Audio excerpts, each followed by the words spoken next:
नमस्कार। आज हम बात करने वाले हैं विकासीय और क्षेत्रीय असमानताओं की। भारत में धार्मिक, भाषाई, शैक्षिक, जाति, वर्ग आदि की असमानताओं के साथ साथ क्षेत्रीय विकासीय असमानताएं और विषमताएं भी विद्यमान रही हैं। क्षेत्रीय असमानता का अर्थ है देश के विभिन्न राज्यों के आर्थिक तथा प्रति व्यक्ति आय के स्तर में पाई जाने वाली असमानता। देश के कुछ राज्यों जैसे पंजाब, गोवा, हरियाणा, महाराष्ट्र, गुजरात आदि के आर्थिक विकास की दर और प्रति व्यक्ति आय बहुत अधिक है। इसके विपरीत कई राज्यों जैसे बिहार, उड़ीसा, राजस्थान, उत्तर प्रदेश, असम आदि के आर्थिक विकास की दर और प्रति व्यक्ति आय काफ़ी कम है। भारत में विकासीय और क्षेत्रीय असमानता के कारणों की अब हम बात करते हैं।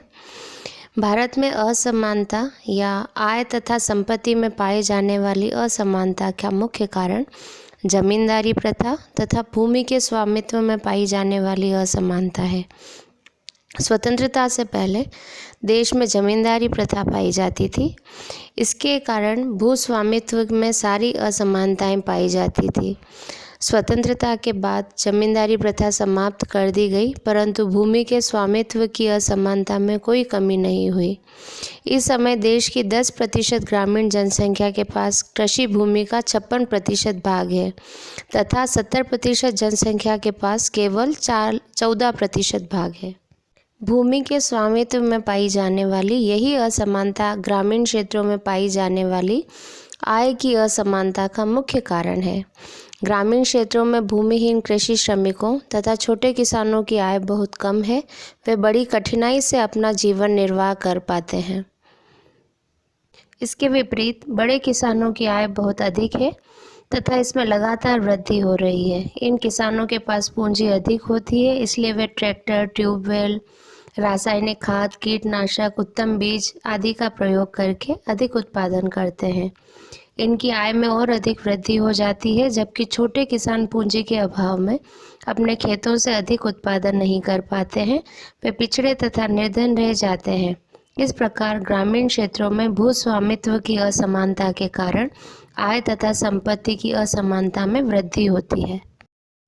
असमानता का दूसरा कारण है शहरी क्षेत्र में संपत्ति का निजी स्वामित्व।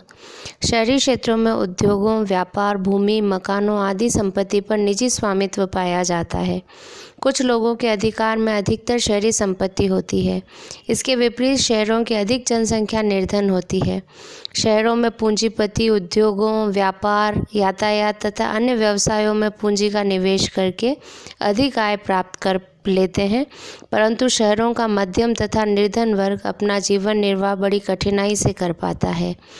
यह वर्ग अधिक शिक्षित तथा योग्य होता है, लेकिन पूंजी की कमी के कारण इनकी आर्थिक स्थिति में सुधार नहीं होता। इसके कारण शहरी क्षेत्रों में भी आय तथा संपत्ति के वितरण की असमानता बनी रहती है। भारत में प्रचलित उत्तराधिकार के नियमों के कारण भी आय तथा संपत्ति के वितरण की असमानता में वृद्धि हुई है और यह स्थायी बन गई है। उत्तराधिकार के नियमों के अनुसार किसी धनी व्यक्ति की मृत्यु होने पर उसकी संपत्ति उसकी संतान को मिलती है। इस प्रकार धनी व्यक्ति की संतान प्रारंभ से ही धनी हो जाती है।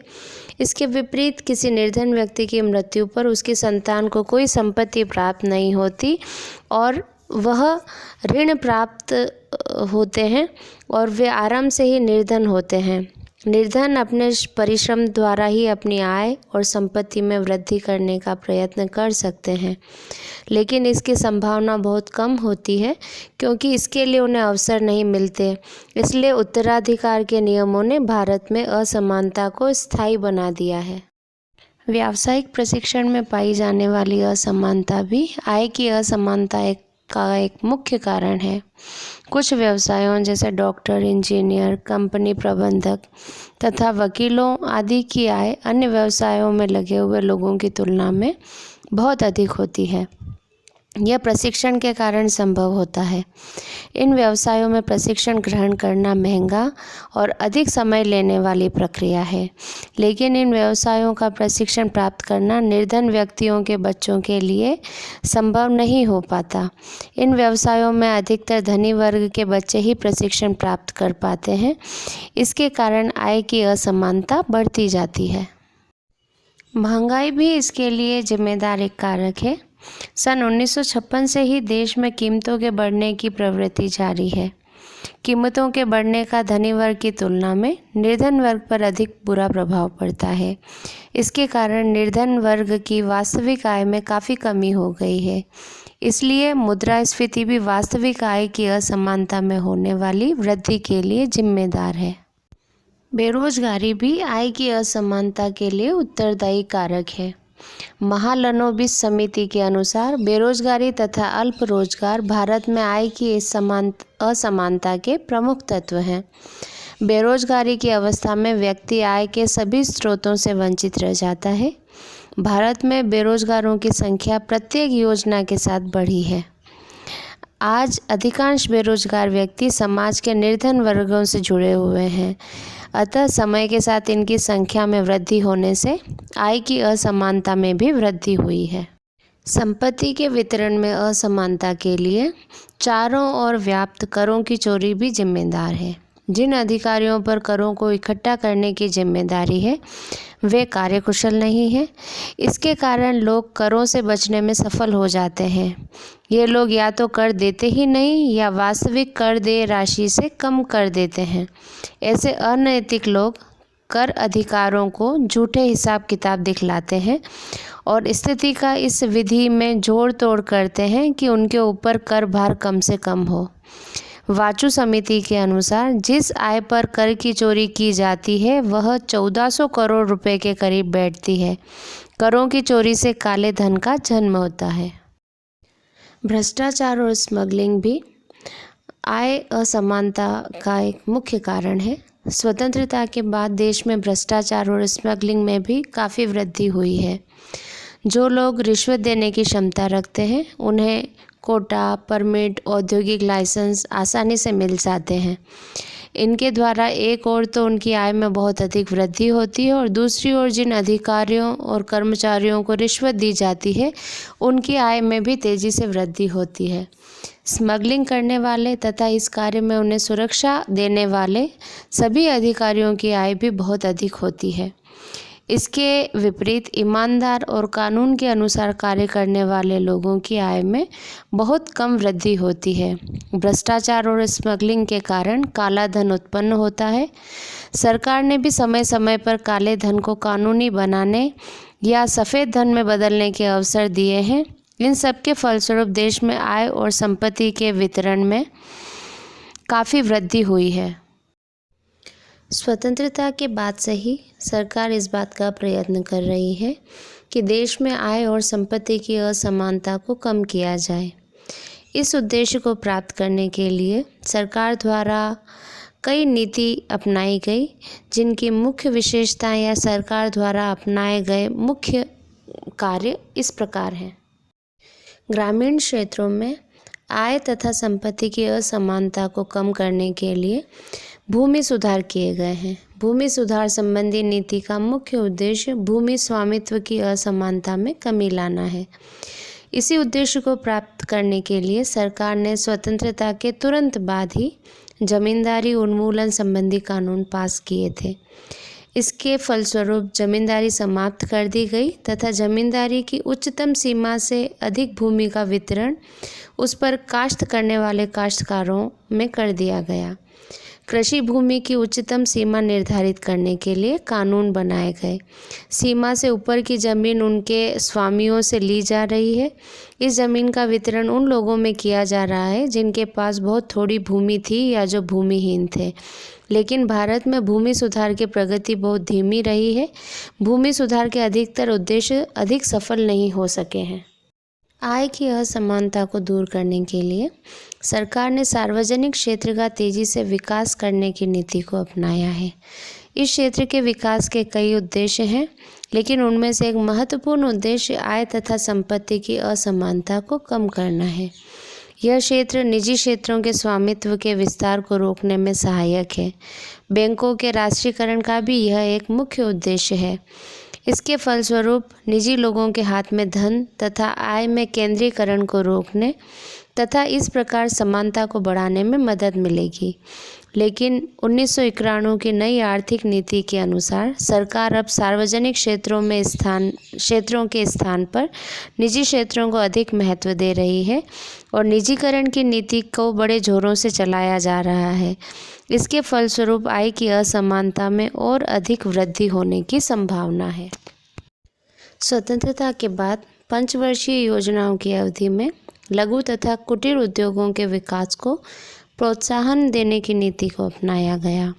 इन उद्योगों को प्रोत्साहन देने से आय तथा संपत्ति के केंद्रीयकरण को रोकने में सहायता मिलने की संभावना है। इस नीति के फलस्वरूप औद्योगिक क्षेत्रों में रोजगार के अवसर बढ़ेंगे। इसके कारण कृषि क्षेत्रों में छुपी हुई बेरोजगारी वाले मजदूरों को वहां से हटाकर इन क्षेत्रों में रोजगार दिया जा सकेगा। इस प्रकार निर्धन लोगों की आय में वृद्धि होगी, जिसके फलस्वरूप आर्थिक असमानता कम होगी। कुटीर उद्योगों के विकास के कारण निम्न आय वाले लोगों को अपनी आय में वृद्धि करने के अवसर प्राप्त हो सकेंगे।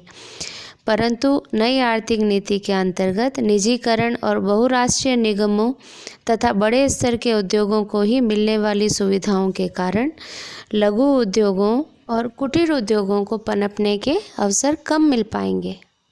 शहरी संपत्ति के केंद्रीकरण को रोकने के लिए सन 1969 में monopolies and restrictive trade practices act 1969 पास किया गया।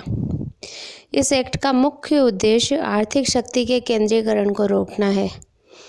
सरकार ने इसी उद्देश्य की प्राप्ति के लिए औद्योगिक लाइसेंस की नीति को भी अपनाया था, परंतु जैसा कि हजारी समिति, दत्त समिति आदि की रिपोर्टों से ज्ञात होता है, ये सब उपाय अपने उद्देश्य में सफल नहीं हो सके।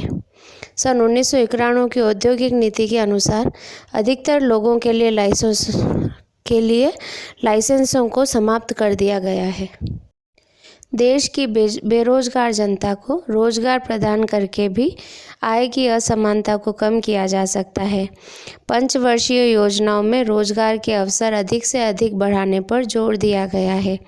इस संबंध में कई विशेष योजनाओं जैसे छोटे किसानों के विकास की एजेंसी, सीमांत किसान तथा कृषि श्रमिक एजेंसी, सूखा क्षेत्र कार्यक्रम, अनाज के बदले काम को लागू किया गया था। 5वीं योजना के अंत में देश में रोजगार के अवसर अधिक बढ़ाने के लिए एकीकृत ग्रामीण विकास कार्यक्रम तथा 6ठी योजना में राष्ट्रीय ग्रामीण रोजगार कार्यक्रम आरंभ किया गया था। 7वीं योजना में जवाहर रोजगार योजना को लागू किया गया।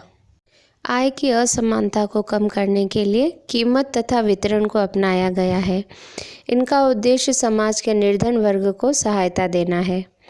आवश्यकता की कई वस्तुओं जैसे चीनी, कपड़ा, कागज आदि के लिए सरकार ने दोहरी कीमत अपनाई है। इसके कारण निर्धन वर्ग को संपन्न वर्ग की तुलना में वस्तुएं सस्ती प्राप्त होती है। सार्वजनिक वितरण प्रणाली द्वारा निर्धन की आवश्यकताओं की वस्तुएं कम कीमत पर उपलब्ध कराने की व्यवस्था की गई है, परंतु इस उपाय का भी आय तथा संपत्ति की असमानता को दूर करने पर कोई विशेष प्रभाव नहीं पड़ा है। राजकोषीय नीति वह नीति है जिसका संबंध कुछ निश्चित उद्देश्यों की प्राप्ति के लिए कर प्रणाली तथा सार्वजनिक व्यय की व्यवस्था से है। सरकार ने अपनी राजकोषीय नीति को ऐसी दिशा दी है कि इसके द्वारा आय और संपत्ति की असमानता में कमी के उद्देश्य को प्राप्त किया जा सके। आय और संपत्ति की असमानता को कम करने के लिए भारत की राजकोषीय नीति में कुछ उपाय अपनाए गए हैं, जिसके अंतर्गत पहला है कराधान। सरकार की प्रत्यक्ष तथा अप्रत्यक्ष कर नीतियों का उद्देश्य आय की असमानता को कम करना है। आयकर, निगम कर और पूंजी लाभ कर जैसे प्रत्यक्ष कर धनी वर्ग की आय पर प्रगतिशील दर पर लगाया गया है ताकि करों के रूप में उनसे अधिक धनराशि एकत्रित की जा सके। मृत्यु कर तथा संपत्ति कर संपत्ति की असमानता को कम करने के लिए लगाए गए हैं। निर्धनों को आयकर से मुक्त रखा गया है। विलासिताओं पर भी प्रत्यक्ष कर ऊंची दर पर लगाए गए हैं। इन करों का भार समाज के धनी वर्ग को सहन करना पड़ता है, परंतु आय की असमानता पर करों का वास्तविक दबाव कुछ असंतोषजनक ही रहा है। करों की चोरी के कारण प्रत्यक्ष करों का भार धनी वर्ग पर हल्का ही रहा है। सरकार की सार्वजनिक व्यय नीति का उद्देश्य भी आय की असमानता के विस्तार को कम करना है। धनी वर्ग से इकट्ठी की गई मुद्रा राशि का प्रयोग निर्धन लोगों की आय बढ़ाने के लिए करना है। अन्य शब्दों में कह सकते हैं, सार्वजनिक व्यय अमीरों से प्राप्त आय का गरीबों में पुनर्वितरण करना है, जो कि इस प्रकार किया जाता है। सरकार निर्धन लोगों को कई प्रकार की असुरक्षाओं से बचने के लिए तथा उनका जीवन स्तर ऊंचा उठाने के लिए सहायता प्रदान करती है, जिससे कि उन्हें सामाजिक सुरक्षा लाभ मिल सके, जैसे बीमारी लाभ, मृत्यु राहत, पारिवारिक पेंशन, वृद्धि और अपाहिजों की सामाजिक सुरक्षा के लिए। इसके अतिरिक्त सरकार के द्वारा गरीबों को सब्सिडी प्रदान की जाती है। आय की असमानता को दूर करने के लिए सहायता देने की नीति को भी अपनाया गया है।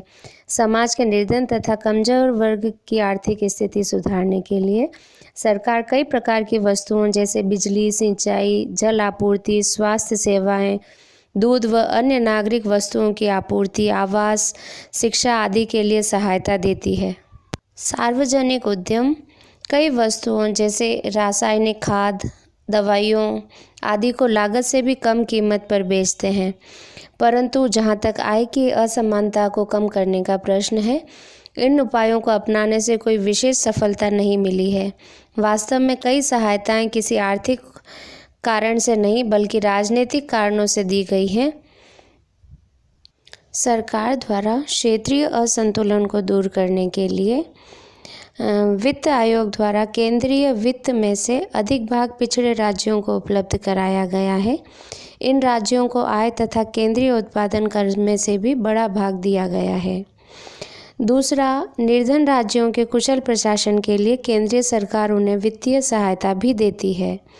इसके अतिरिक्त पिछड़े राज्यों में विशिष्ट क्षेत्रों में कार्यक्रम जैसे सूखी खेती कार्यक्रम, मरुस्थल विकास कार्यक्रम, सूखा क्षेत्र कार्यक्रम आदि शुरू किए गए हैं। इसी के साथ सरकार के द्वारा सुधरी सूखी खेती तकनीक का प्रयोग तथा प्रचार किया जाता है। पिछड़े बिलों में औद्योगिक विकास के लिए विशेष सुविधाएं दी जाती हैं। पिछड़े क्षेत्रों में नए उद्योगों को कर संबंधी कई रियायतें दी गई हैं। ये उद्योग कई प्रकार की सहायता भी प्राप्त कर सकते हैं। इस प्रकार निष्कर्ष रूप में हम कह सकते हैं कि भारत में अभी भी आय तथा संपत्ति के वितरण में बहुत अधिक असमानताएं हैं। भारत सरकार देश में पाई जाने वाली आय तथा संपत्ति की असमानता को कम करने के लिए काफ़ी प्रयत्नशील है। इसके लिए कई प्रकार के उपाय अपनाए गए हैं, परंतु भारत सरकार को इस संबंध में विशेष सफलता अभी तक प्राप्त नहीं हो सकी है। आज का ये वीडियो हम यहीं समाप्त करते हैं। तब तक आगे के लिए धन्यवाद।